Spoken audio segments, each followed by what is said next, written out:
I'm delighted to have been invited to introduce the Inspire Learner Award 2021. Diolch am y gwahoddiad. I recently had the pleasure of introducing the Inspire Tutor Awards and was truly impressed that despite all of the challenges of the past 18 months, the dedication shown by many tutors to make sure you, our learners, are inspired to learn has continued. And here you are, our very best, ready to be rewarded and recognised for your dedication and personal determination to overcome significant challenges to do well.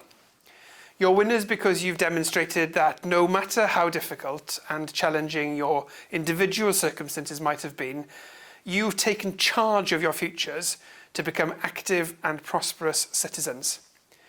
We've winners here that have turned negative situations into positives through learning, who've overcome physical and mental health barriers, determined to move forward in their lives, who've shown dedication and support to work and learn while nursing through the pandemic, and some who've excelled beyond their expectations, progressing to further and higher learning and on into work. I truly believe that learning is and should be for life. Learning is a vehicle to support you throughout life, whatever circumstances might present themselves. The Inspire Learner Awards are a fantastic opportunity for us to showcase some of our very best. To all who were nominated or won awards this year, you are all winners. Be proud. Congratulations.